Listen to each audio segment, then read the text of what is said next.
Well, here we are on the another road access from Upavon to Salisbury Plain, and yeah, what a wonderful spot.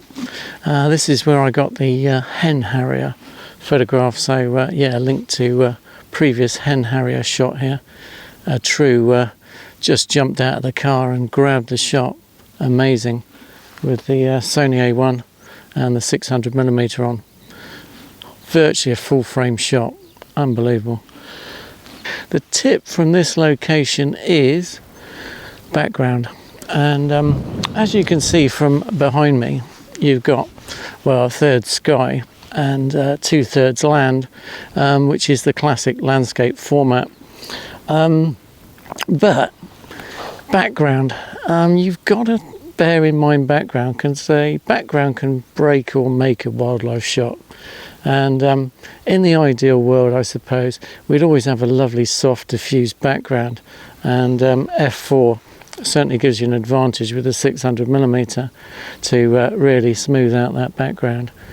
But you don't have to have an f4, f5.6, 6.3. As long as you've got enough distance between your subject and the background, you'll get a diffused background.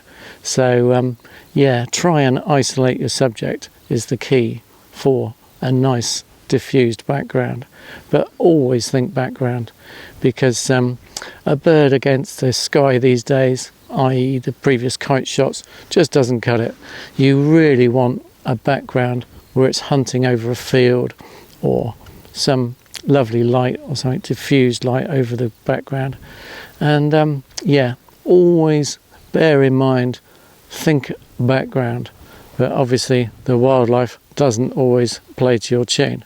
That's what makes this so interesting and indeed so difficult.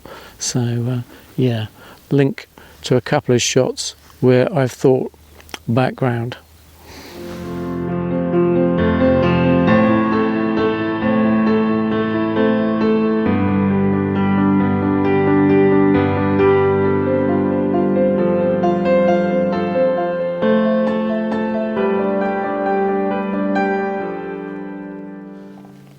Wow, tip number 27. If you haven't guessed, in wildlife photography, a lot of the wildlife is not wild. It's totally set up. So tip number 27 is cheat. And yeah, for example, here's one I made earlier, a Blue Peter special. Yeah, I picked this guy up earlier. So honest, I recorded it. Yeah, I picked this guy up earlier, and I don't say it works every time, but obviously a lot of images are baited. And yeah, I mean, I don't advocate set up positions too much, because I always think the best shots are not set up. But if you do happen to run across the odd pheasant, ooh, quite tasty. But you've got to pluck the down thing. It's a bit of a nuisance, but yeah, they're 2 a penny around here.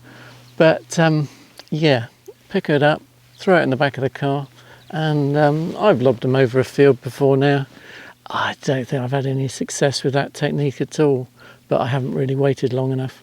I'm sure if you waited long enough, a red kite would come along and pick it up. We'll give it a go a bit later on, but as I say, it's a bit of a wait and see technique. But yeah, the best wildlife shots are set up to a great extent. People go to extreme lengths to set things up. Whole kingfisher nests in banks, all artificially created. Absolutely incredible. Hats off to them. The photography is the easy bit. Making the actual hide is the difficult bit. So yeah. Anyway, tip number 27 is cheat. Okay.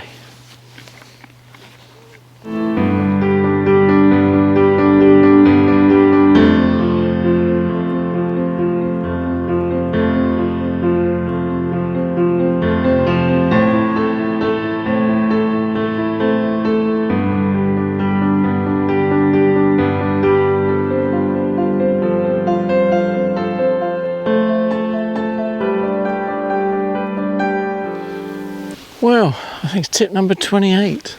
Think water. I mean, here in the UK, we do get,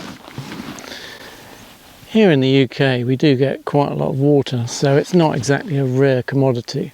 And indeed it ruins many a day on Camilla and I.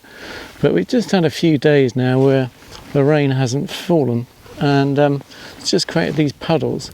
Well, these puddles are the only source of water around for potentially miles, good bathing and drinking water. So we've just had in 3 meadow pipits, and got a little bit of video, show a little bit of video of the meadow pipits. And obviously they drink from the water, and a good attraction. So indeed the mud, the mud is indeed a very good swallows, house martins, nest building material. Absolutely incredible. So there's good opportunities all year round, particularly in the drier months, of getting something near water. So tip 27, think water source.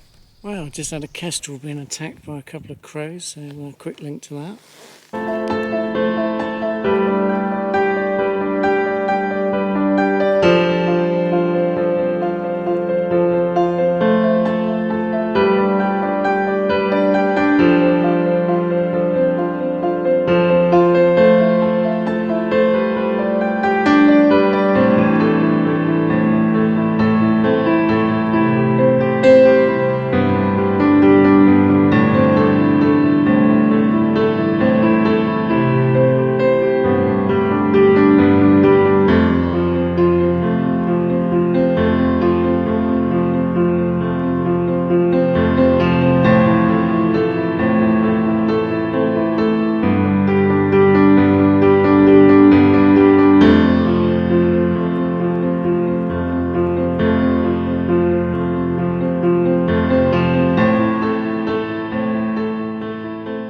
Thanks for watching Camilla and I 50 greatest tips.